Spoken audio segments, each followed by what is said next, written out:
Hello everybody, my name is Johnny. I don't own an iron, and I do take my glasses off and put them back on more often than is necessary. But the main important thing to tell you is, I'm Michael Rosen's biggest fan. Let's watch a video, shall we? Nice. Now everybody, before we get started today, don't forget to like, don't forget to subscribe, and don't forget to ding the bell. Then you'll not miss out on any of that top-notch content.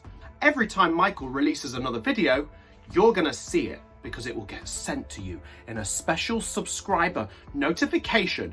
Ooh, it's gonna be exciting. You're gonna be very happy.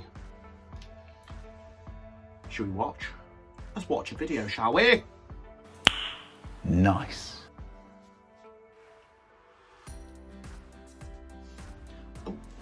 How embarrassing, I didn't even notice you there. I'm sorry, I was just writing in my notepad. Now this is actually A4 size, I'm just very, very large. This is my writing notepad, but I've got problems.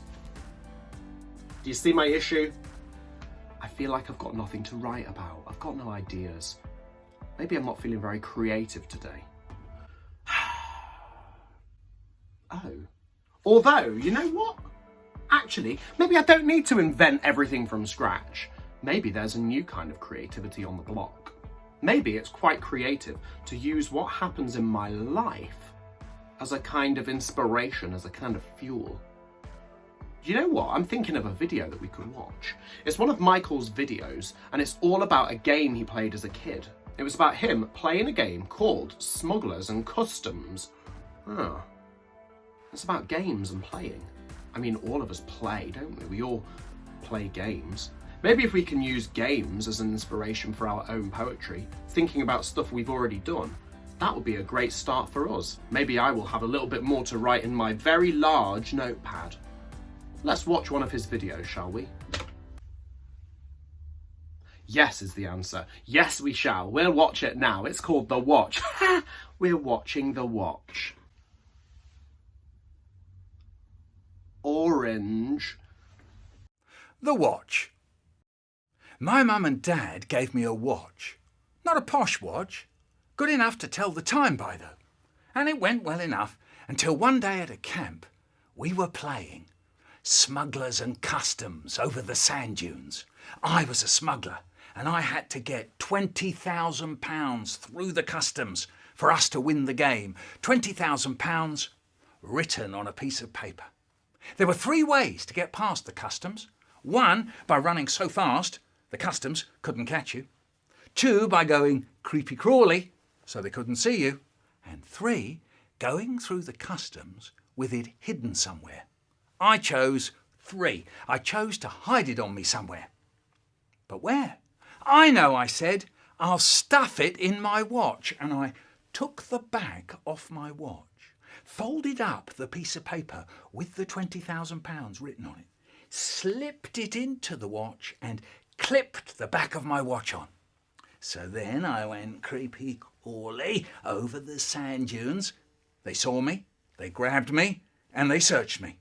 They looked in my pockets, they looked in my shoes, they looked in my socks, they looked in my jumper, down my jumper, down my shirt, in my armpits. They even looked under my watch, but they never thought to look in my watch, did they? So they let me go. And when I got to the other end, where the other smugglers were, I said, "Hooray! I got through!" And I opened up the back of my watch, and there it was, £20,000. I took it out, handed it over, and we had won the game. I snapped the back of my watch on, looked at the time, and my watch had stopped. It was broken. I'd broken it. That evening, I told my brother all about it, and I said, "Don't tell Mum or Dad about it, or I'll get into trouble. I'll get it mended secretly." So there we were, tea time, and my brother suddenly goes, What's the time, Mick?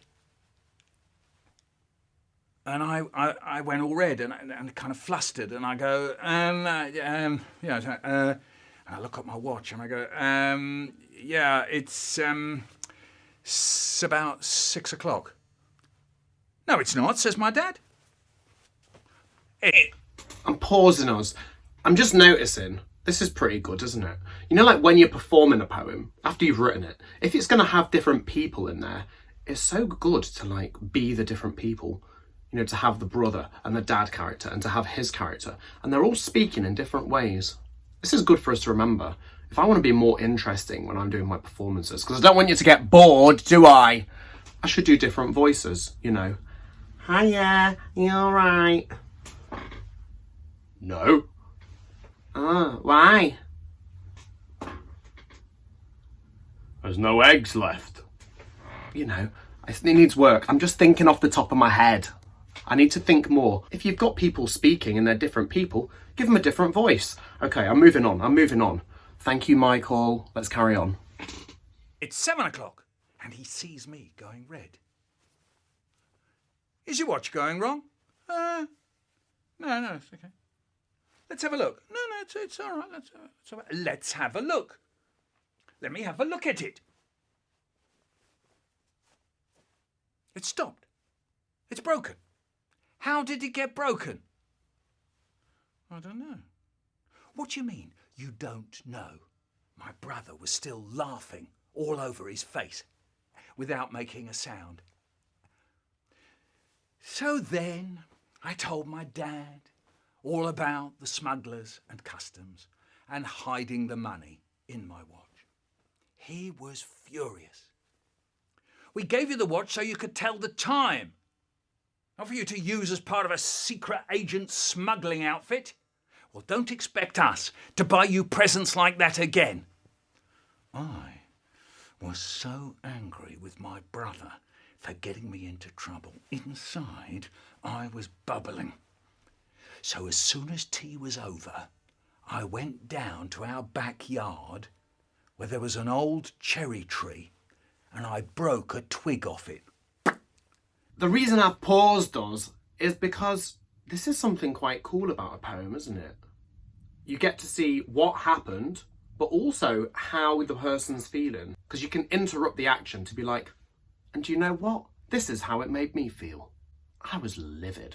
I was furious. I was enraged. Just like Michael is here with his story. He's gone off and got a twig. That's how angry he is. I want to watch more.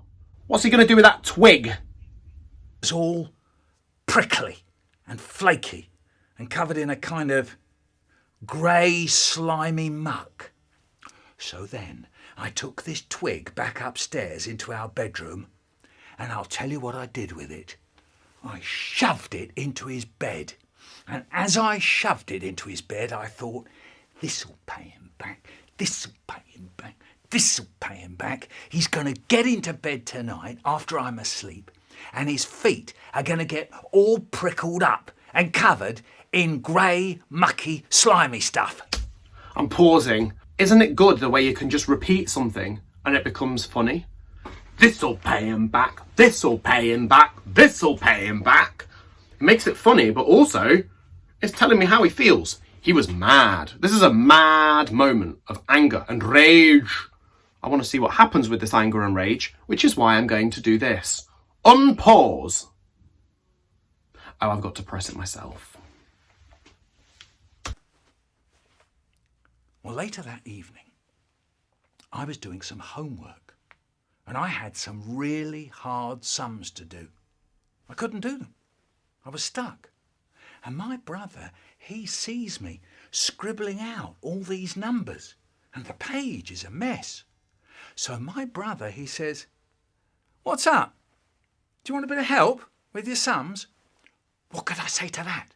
First I go, no. It's all right. But he goes, "Now come on, I'll lend you a hand." So I say, "Okay." And he comes over and he helps me. He's sitting there right next to me, my enemy, showing me how to do my sums. And then he said, Now you try. And then I could do them. So there I was, friends with him, grateful. I'm saying, thanks. Thanks for helping me. But in the back of my mind, I know something. The twig was still in the bed. I didn't know what to say. All I could see was the twig sitting in his bed, just where his feet would get it. Even if I went and got it out, there'd still be a heap of dirty, prickly bits left in his bed after he showed me how to get all the sums right. So I go, look, when you go to bed tonight, there'll be a twig in your bed. So he goes, a twig in my bed? A twig in my bed? How did it get there then? So I say, I put it there. And my mum and dad heard that. So my dad goes, you put a twig in his bed? Did I hear that right? You put a twig in his bed? Might I ask, why did you put a twig in his bed? And I just couldn't say. I just sat there like a lemon. I couldn't say it was to pay him back for telling on me about the watch, because they wouldn't think there was anything wrong with him doing that. So I just sat there and then I said, I don't know. What a stupid thing to say. And my dad goes, you don't know why you put a twig in his bed? You don't know why? The boy's going mad. First thing he does is smash up his watch. And the next thing, he's going round stuffing twigs in people's beds. He's going stark, staring mad, I tell you. I didn't think I was going mad. And I don't think my brother did. I bet he knew why I put a twig in his bed. How interesting. It makes me think of all of these funny little memories of games that I have from my own childhood, all those hundreds of years ago. And I used to remember the games that we would play. I could do poems like this too. You know how, like, it's the story of a little game, but really it's the story of all of the emotions in the game. Like, I used to do monkey wrestling with this guy. This is Mooch. He's called Mooch. Mooch rhymes with pooch, but he's not a dog. He's a capuchin monkey. A capuchin monkey is where you get the word cappuccino from. It means hooded. Hooded. Cappuccino's like a capuchin monk as well. Where's a hood? Capuch! Mooch. Anyway, Moochie used to have to fight against my brother's monkey. My brother's monkey was called Bobo because he was a bonobo ape. So he's not really a monkey, I apologise. But he was a bonobo. So when it was Mooch versus Bobo, it would really be me versus my brother. Sometimes it'd be like, the monkeys are fighting, the monkeys are fighting, the monkeys are fighting, now I'm fighting! Ugh! It would be like that. Makes me think I should write about it. Well, you know what? I'm going to get my notepad out. I think I'm going to think about games that I've played with my brother, but all games that I've played in school. Could do it about games and playing. Just see what memories come up and then tell the story. What actually happened, but what was happening in here and in here, in your heart. I'm going to go and write some. Monkey wrestling. Here's my pen.